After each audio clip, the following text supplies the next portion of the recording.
والسلام على أشرف الأنبياء والمرسلين نبينا محمد وعلى آله وصحبه أجمعين وبعد.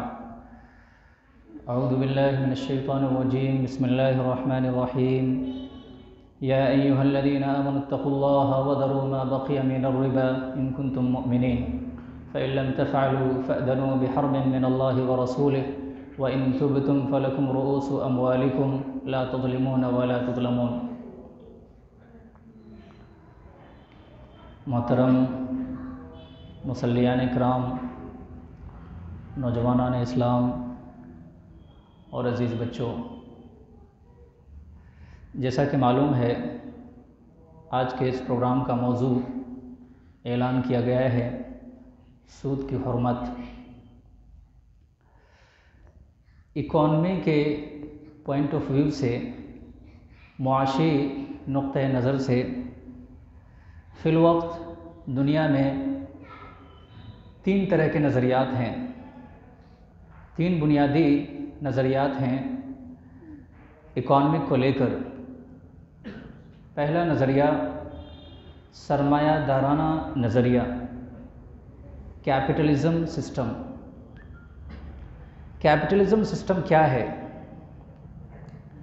ایک آدمی جو دولت کماتا ہے، مال حاصل کرتا ہے، اس پر اس کا حق ہے، لیکن اس نظریے کے تحت وہ فرد، وہ شخص یہ سمجھتا ہے کہ اس مال پر، اس دولت پر صرف میرا حق ہے، کسی اور کا حق ہو ہی نہیں سکتا۔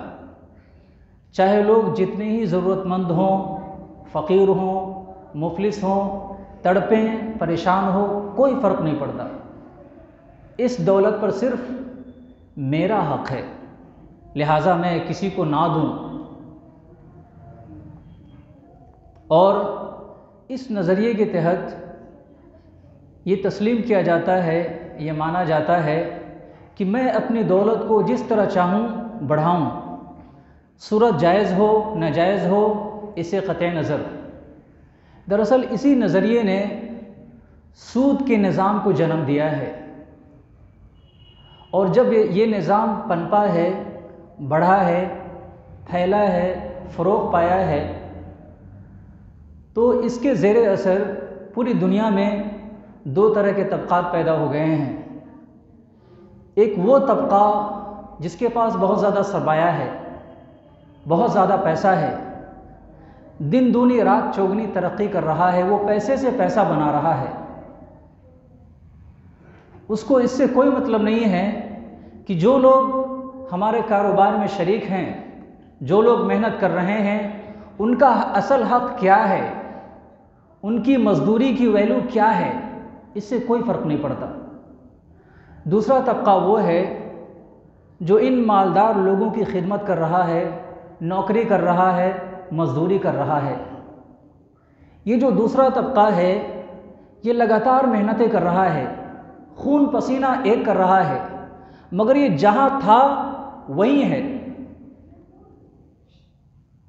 اور اس گیپ نے، اس فاصلے نے دونوں طبقوں میں ٹکراؤ کی صورت پیدا کر دی ہے، جس کا نتیجہ تاریخ کی آنکھوں نے وقفہ بوقفہ دیکھا ہے۔ دوسرا نظریہ ہے اشتراکی نظریہ، کمیونزم سسٹم۔ اس نظریے میں یہ ہے کہ ایک آدمی جو پیسہ دولت حاصل کرنا چاہتا ہے، اکیلے انفرادی طور پر اس کو اس بات کی اجازت نہیں ہے۔ دولت پر، پیسے پر بنیادی طور پر قبضہ کس کا ہوگا؟ حکومت کا، ان لوگوں کا جو قائد ہیں، رہنما ہیں، پورے سسٹم کو چلا رہے ہیں۔ اب اگر سماج میں ڈاکٹر ہوں تو، انجینئر ہو تو، ٹیچر ہو تو، مزدور ہو تو، کوئی بھی ہو، وہ اپنی لیاقت کے اعتبار سے اپنی سیلری طے نہیں کرے گا، وہ اپنی ضرورت کے اعتبار سے سوسائٹی سے پیسے لے گا، حکومت سے، سسٹم سے پیسے لے گا، اس کو جیسی ضرورت ہے اس ضرورت کے اعتبار سے اپنے وہ پیسے وصول کرے گا۔ اس میں ذات کی، محنت کی، مرتبے کی کوئی ویلو نہیں ہوتی ہے۔ بنیادی طور پر یہ دونوں نظریہ انسانی سماج کے لیے قابل عمل ہرگز نہیں ہے، لیکن جو پہلا نظریہ ہے وہ رواج پا گیا ہے، عام ہو گیا ہے۔ لوگ اب اسی چشمے سے تمام نظریات کو پرکھنے لگے ہیں، پڑھنے لگے ہیں اور جانچنے لگے ہیں۔ تیسرا نظریہ، جیسا کہ میں نے بتایا، اسلامک سسٹم ہے۔ اسلامی معاشی نظام کی جو بنیاد ہے وہ نہایت اہم، آفاقی، یونیورسل اور عالمگیر قوانین پر مبنی ہے۔ ان میں سے سارے قوانین کو ایک مجلس میں، ایک محفل میں پیش نہیں کیا جا سکتا، لہٰذا ان میں سے میں چند آپ کے سامنے پیش کروں گا۔ پہلا قانون، پہلا اصول، اخلاق۔ اسلام نے تمام شعبوں میں، زندگی کے تمام میدانوں میں اخلاقیات کو ترجیح دیا ہے، چاہے جنگ کا میدان ہی کیوں نہ ہو، ہر جگہ اسلام نے اخلاق کو ترجیح دیا ہے۔ یہاں معاشی نظام میں بھی اسلام نے اخلاق کو اولیت دی ہے۔ اللہ رب العالمین نے فرمایا، یا ایھا الذین آمنوا لا تأکلوا اموالکم بینکم بالباطل الا ان تکون تجارۃ عن تراض بینکم ولا تقتلوا انفسکم ان اللہ کان بکم رحیما۔ سورہ نساء آیت نمبر 29۔ اللہ رب العالمین نے کیا فرمایا؟ آپس میں ایک دوسرے کا مال باطل طریقے سے نہ کھاؤ، ناجائز اور غیر درست طریقے سے حاصل نہ کرو مال، تجارت کے ذریعے پیسے کماؤ، حلال طریقے سے، رضامندانہ طریقے سے۔ ولا تقتلوا انفسکم، اپنی جانوں کو ہلاک نہ کرو۔ اب یہ جو لفظ ہے باطل طریقے سے مال حاصل کرنا، دولت حاصل کرنا، اسلام نے اس لفظ کی بھی شق در شق وضاحت کی ہے۔ ان میں سے ہم چند باتیں آپ کے سامنے پیش کریں گے۔ اللہ رب العالمین نے باطل طریقے سے مال کیسے حاصل کیا جاتا ہے اس پر بھی روشنی ڈالی ہے، اس کی بھی وضاحت کی ہے، اور ایک ایک کر کے سب کو حرام ناجائز قرار دیا ہے۔ اللہ نے کیا فرمایا؟ یا ایھا الذین آمنوا انما الخمر والمیسر والانصاب والازلام رجس من عمل الشیطان۔ شراب حرام ہے، شراب کا کاروبار بھی حرام ہے، شراب سے متعلق جتنے افراد ہیں، جتنے اعمال ہیں، سب حرام ہیں۔ حدیث بہت مشہور ہے 10 لوگوں کے سلسلے میں جو اس سے منسلک ہوتے ہیں، سارے کے سارے لوگ حرام کا ارتکاب کرتے ہیں۔ اچھا، اس نشے میں صرف شراب ہی شامل نہیں ہے، وہ تمام چیزیں جس سے نشہ پیدا ہو، جس سے انسانی عقل میں فطور پیدا ہو، اور اس فطور کے سبب جو مفاسد، جو نقصانات سماج کو جھیلنے پڑتے ہیں، وہ تاریخ کی آنکھوں نے دیکھا ہے۔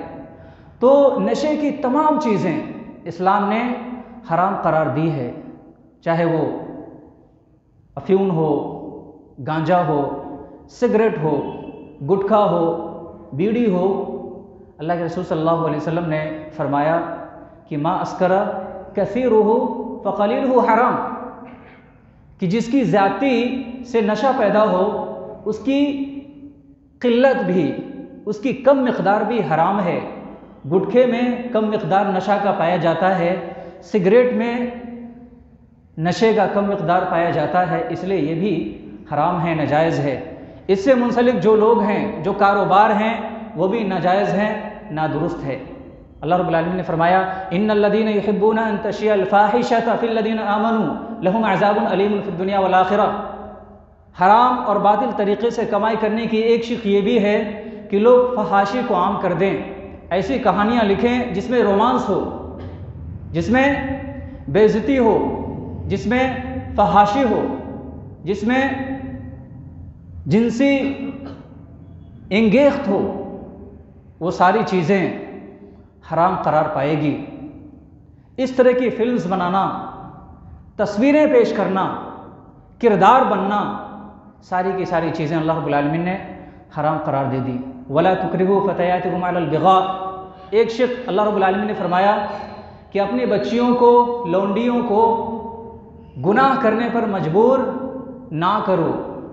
یہ حکم ہے لونڈیوں کے لیے، غلام عورتوں کے لیے۔ لیکن دور حاضر میں اگر ہم جائزہ لیں اور دیکھیں، بہت سارے گھروں میں، کوئی خاص گھرانہ میرے ذہن میں نہیں ہے، یہ ایک عام بات ہے، ہم دیکھتے نہیں ہیں، ہم پوچھتے نہیں ہیں، بچیوں کے پاس سامان آ رہے ہیں، موبائل فونز آ رہے ہیں، آسائشیں ان کی بڑھ رہی ہیں، فیسلٹیز بڑھ رہی ہیں، گارجین پوچھتے نہیں ہیں یہ ساری چیزیں کہاں سے آ رہی ہیں، یہ فیسلٹیز کہاں سے مہیا ہو رہی ہیں۔ کہیں تو کوئی معاہدہ ہے، کہیں تو کوئی بے شرمی کا کوئی واقعہ ہے۔ اللہ رب العالمین نے فرمایا لا تکرہوا فتیاتکم علی البغاء، اپنی بچیوں کو بڑھاوا نہ دیں، پوچھیں، ان پر گرفت رکھیں۔ اللہ رب العالمین نے فرمایا ایک شق بیان کرتے ہوئے یا ایھا الذین آمنوا لا تأکلوا اموالکم بینکم بالباطل وتدلوا بها الی الحکام، رشوت لینا دینا یہ بھی حرام، ناجائز۔ الراشی والمرتشی کلاہما فی النار۔ اللہ رب العالمین نے فرمایا وَمَن يَغْلُلْ يَأْتِ بِمَا غَلَّ يَوْمَ الْقِيَامَةِ، خیانت کے ذریعے جو دولت حاصل کی جائے وہ بھی حرام، ناجائز۔ کل قیامت کے دن لوگوں نے جو خیانتیں کی ہیں وہ خیانتیں اپنے ساتھ لے کر آئیں گے اور اٹھیں گے۔ اللہ رب العالمین نے فرمایا وَالسَّارِقُ وَالسَّارِقَةُ فَاقْطَعُوا أَيْدِيَهُمَا جَزَاءً بِمَا كَسَبَا نَكَالًا مِّنَ اللَّهِ، چوری کے ذریعے سے حاصل کیا ہوا مال ناجائز ہے، حرام ہے۔ یہ ہے اسلام کا اخلاقی قانون۔ آخر میں ایک شق اور بھی ہے الذین یأکلون الربا لا یقومون الا کما یقوم الذی یتخبطہ الشیطان من المس ذلک بانہم قالوا انما البیع مثل الربا واحل اللہ البیع وحرم الربا۔ سود کے ذریعے سے جو دولت حاصل کی جاتی ہے، جو مال حاصل کیا جاتا ہے، وہ بھی حرام اور ناجائز ہے۔ دوسرا قانون اسلام کا ہے کہ اپنی دولت کو فریز نہ کرو۔ یہ ساری باتیں سود سے ریلیٹڈ ہے، اگر غور کریں گے تو انشاءاللہ اگلی جو بات ہے وہ ایزیلی سمجھ میں آ جائے گی۔ بہت گنجلک مسئلہ نہیں ہے، بہت آسان ہے۔ دوسرا اصول جو ہے اسلام کا، قانون جو ہے وہ ہے اپنی دولت کو فریز کر کے نہیں رکھنا ہے۔ اپنی دولت کو فریز کر کے رکھنے کا مطلب کیا ہے؟ اللہ رب العالمین نے فرمایا سورہ آل عمران آیت نمبر 180 وَلَا يَحْسَبَنَّ الَّذِينَ يَبْخَلُونَ بِمَا آتَاهُمُ اللَّهُ مِنْ فَضْلِهِ هُوَ خَيْرًا لَهُمْ بَلْ هُوَ شَرٌّ لَهُمْ۔ یہ پیسے والے لوگ، پونجی والے لوگ یہ سمجھتے ہیں کہ اپنی دولت کو سوئس بینک میں جمع کر لیں گے تو اس سے معاش ترقی کر جائے گا، ملک کا وکاس ہو جائے گا۔ یقیناً نہیں اور ہرگز نہیں۔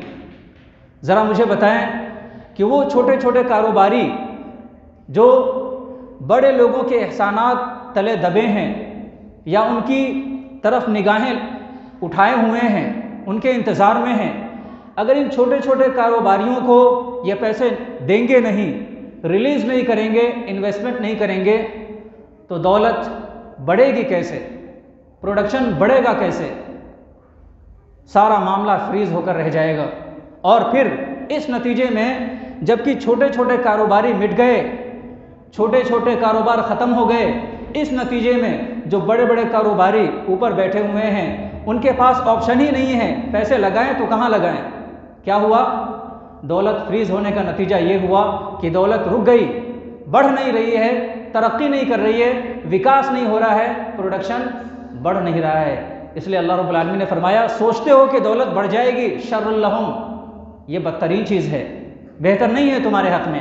والذین یکنزون الذھب والفضة ولا ينفقونها في سبيل الله فبشرهم بعذاب علیم۔ اللہ رب العالمین نے فرمایا جو لوگ سونے کو، چاندی کو جمع کر کے رکھتے ہیں، ولا ينفقونها خرچ نہیں کرتے ہیں نیک نیتی کے ساتھ، سماجی فلاح کے ساتھ، تاکہ سماج اور معاشرے میں اکانومی بڑھے، یہ نیت نہیں ہے، خود غرضی ہے، مفاد پرستی ہے۔ اللہ رب العالمین نے فرمایا فبشرهم بعذاب علیم، ایسے لوگوں کو دردناک عذاب کی بشارت سنا دو۔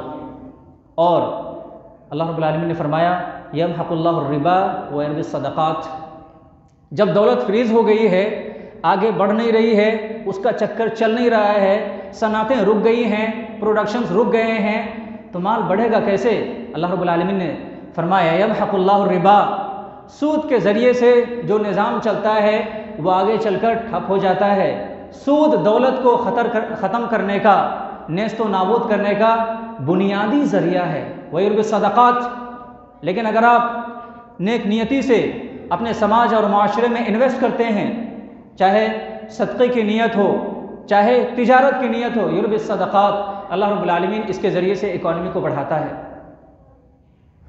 تیسرا قانون ہے مال کو خرچ کرنا ہے۔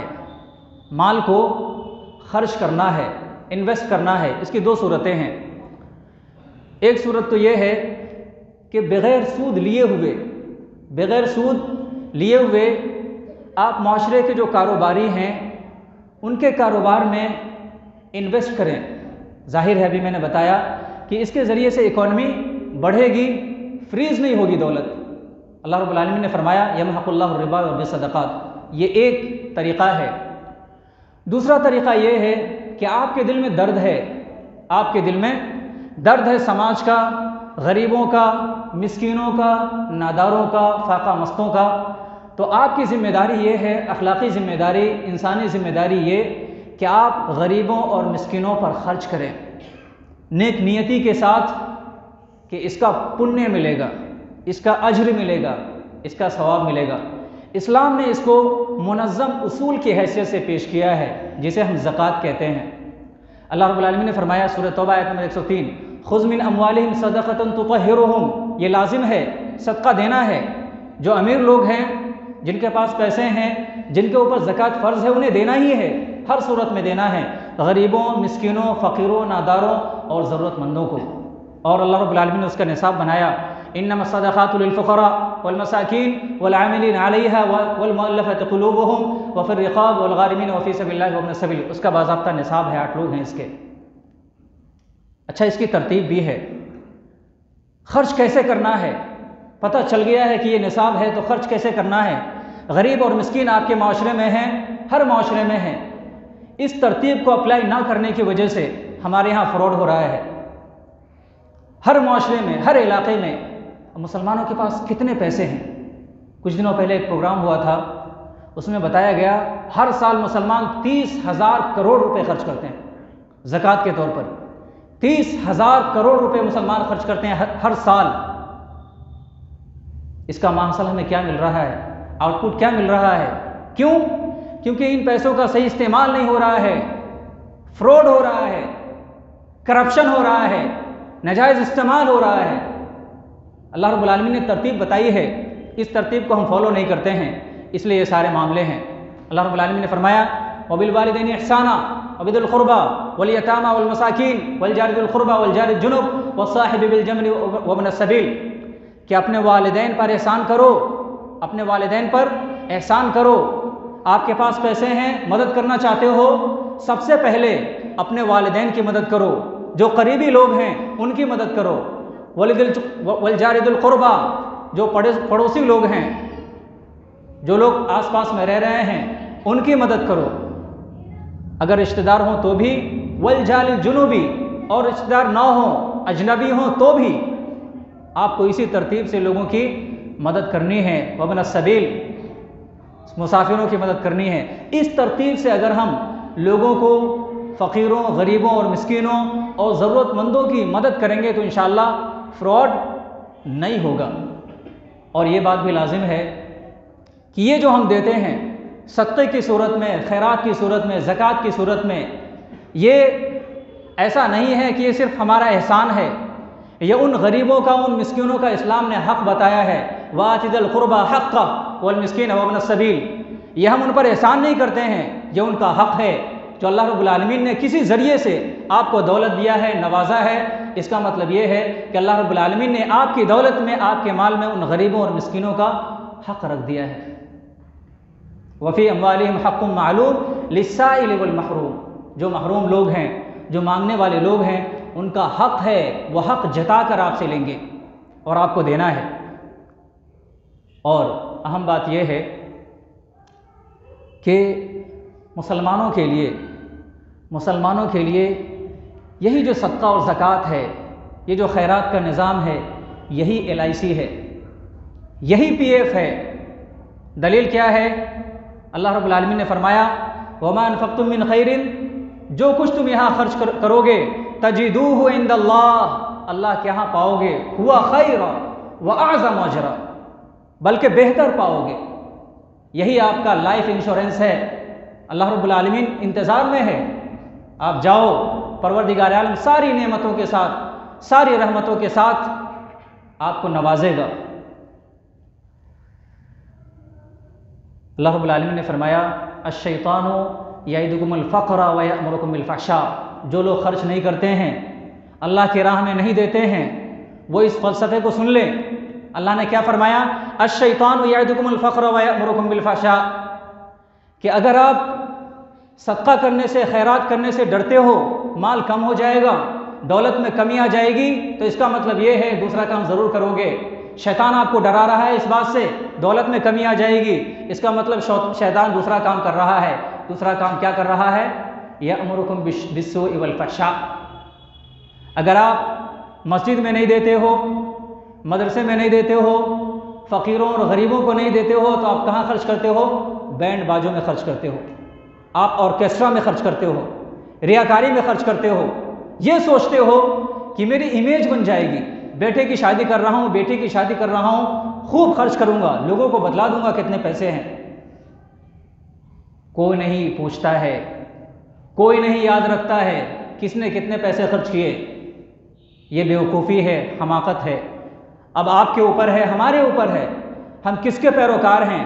شیطان کے پیروکار ہیں یا رحمان کے پیروکار ہیں؟ رحمان نے کہا، رحمان نے نظام دیا کہ تم خرچ کرو، غریبوں اور مسکینوں کا خیال رکھو، لیکن اگر ہم رحمان کی بات نہیں مانتے ہیں تو نتیجتاً ہم شیطان کے پیروکار ہو جاتے ہیں، بخالت کے سلسلے میں اور بیجا اسراف کے سلسلے میں۔ اسلام کا ایک قانون ہے کہ اقتصاد کی حفاظت کرنا ہے، اقتصاد کی حفاظت کرنا ہے، اکانومی کی حفاظت کرنا ہے، مال کو ضائع نہیں کرنا ہے، اسراف نہیں کرنا ہے۔ سورہ بنی اسرائیل آیت نمبر 29، اللہ رب العالمین نے فرمایا وَلَا تَجْعَلْ يَدَكَ مَغْلُولَةً إِلَىٰ عُنُقِكَ وَلَا تَبْسُطْهَا كُلَّ الْبَسْطِ فَتَقْعُدَ مَلُومًا مَحْسُورًا، کہ اتنی بخالت نہ کرو کہ پرابلم ہو جائے، اور اتنا زیادہ پاؤں نہ پھیلاؤ کہ پھر بھی پرابلم ہو جائے، ندامت ہو، افسوس ہو۔ اللہ رب العالمین نے میانہ روی کا طریقہ بتایا ہے وَالَّذِينَ إِذَا أَنفَقُوا لَمْ يُسْرِفُوا وَلَمْ يَقْتُرُوا وَكَانَ بَيْنَ ذَلِكَ قَوَامًا۔ مومنوں کی جو شان ہے، مومنوں کی جو پہچان ہے، وہ اسراف کی نہیں ہے، وہ ریاکاری کی نہیں ہے، وہ میانہ روی کی ہے، ضرورت کی حد تک ہی پیسے خرچ کرتے ہیں۔ اور اللہ رب العالمین نے فرمایا کُلُوا وَاشْرَبُوا وَلَا تُسْرِفُوا، کھاؤ پیو، اپنی ضرورتیں پوری کرو، اللہ نے اجازت دی ہے وَلَا تُسْرِفُوا، لیکن ضائع نہیں کرنا ہے، مال کو، دولت کو ضائع نہیں کرنا ہے۔ یہ اکانومی کے پوائنٹ آف ویو سے بھی غلط ہے، اور اللہ رب العالمین نے جو قانون دیا ہے اس قانون سے بھی یہ غلط ہے۔ ان قوانین کی روشنی میں یہ جو گفتگو ہوئی ہے اب تک کی، اس روشنی میں اب جو نصب العین ہے، نفس مسئلہ ہے کہ سود کی حرمت، سود کے نقصانات کیا ہیں، تو اس سلسلے میں آپ سب سے پہلے یہ جانیں کہ سود کی تعریف ہے کیا۔ اب تک جو ہم سنتے آئے ہیں یا جانتے آئے ہیں، سمجھتے آئے ہیں، اس کا تعلق سود سے بھی ہے۔ براہ راست سود کی تعریف کیا ہے؟ سود کی تعریف اگر بہت ساری کتابیں آپ پڑھیں تو ملا کر یہ کہہ سکتے ہیں ہوا القرض المشروط الاجل فیہ وزیادۃ مال علی المستقرض وان کان قبضۃ علف او حبہ، مطلب وہ قرض جس میں شرط ہو کہ اتنے سے اتنی مدت میں آپ لوٹائیں گے، اور جب لوٹائیں گے تو شرط کیا ہے؟ زیادہ کر کے لوٹائیں گے، اور اس لینے اور دینے کی کیفیت جو بھی ہو، چاہے وہ ایک مٹھی گھاس کیوں نہ ہو، چاہے وہ ایک مٹھی دانہ کیوں نہ ہو، کچھ بھی ہو، کوئی بھی نوعیت ہو، کوئی بھی سامان ہو، کوئی بھی چیز ہو، اگر یہ شرط رکھی گئی ہے لین اور دین میں، وہ کیا ہے؟ ربا ہے، سود ہے۔ سود کی اس تعریف میں، اور اللہ رب العالمین کو فرمان کو مد نظر رکھیے، اللہ نے فرمایا